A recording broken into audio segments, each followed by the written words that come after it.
सांगलीच्या तासगाव तालुक्याच्या पूर्व भागातल्या गावांना काल संध्याकाळी मुसळधार पावसानं अक्षरशः झोडपून काढलं। ओएसिस फर्टिलिटीच्या तज्ञांनी आयव्हीएफ उपचार पद्धतीद्वारे 1 लाखांहून अधिक जोडप्यांना मातृत्व प्राप्तीचा आनंद दिला आहे। मोफत अपॉइंटमेंट बुक करण्यासाठी आजच संपर्क साधा। या मुसळधार पावसामुळे अग्रणी नदी पुन्हा एकदा दुथडी भरून वाहते, तर या भागातल्या द्राक्ष बागांमध्ये गुडघाभर पाणी साचलंय। ढगफुटी सदृश पावसानं तासगाव तालुक्यातील बस्तवडे, खुसगाव, सावळज, वायफळे, वाघापूर, वज्रचौंडे आणि मणेराजुरीसह परिसरातील ओढे आणि नाल्यांना पूर आल्याचं चित्र होतं। आपले प्रतिनिधी कुलदीप माने आपल्याला अधिक माहिती देतील। कुलदीप, सध्या पावसाची परिस्थिती कशी आहे आणि काय चित्र कालच्या पावसानंतर पाहायला मिळालं? नंदा, मागील 5 दिवसापासून सांगली जिल्ह्यातील अनेक तालुक्यामध्ये अशा पद्धतीने मुसळधार पाऊस पडत होता।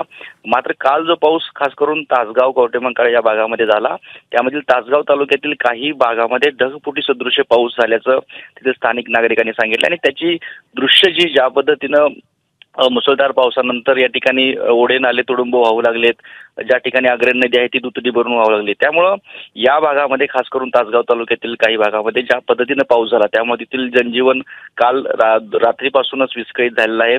अग्रणी नदी दुसरीकडे दुथडी वाहत असताना अनेक जे काही छोटे मोठे पूल आहेत, रस्ते आहेत ते देखील पाण्याखाली रात्री गेले होते। त्यामुळे खास करून तासगाव आणि कवटेमंकाळ या भागामध्ये काल ढगफुटी सदृश पाऊस झाला। याशिवाय आटपाडी भागामध्ये देखील पाऊस झालेला आहे। अशा पद्धतीनं मागील आठवड्याभरापासून जिल्ह्यातील अनेक भागामध्ये मुसळधार पावसाचा सामना करावा लागतोय। आणि या मुसळधार पावसामुळे अडचणी सुद्धा काहीशा वाढलेल्या आहेत। अनेक ठिकाणी मार्ग ठप्प होऊन नागरिकांची अडचण होते। धन्यवाद कुलदीप या माहितीबद्दल।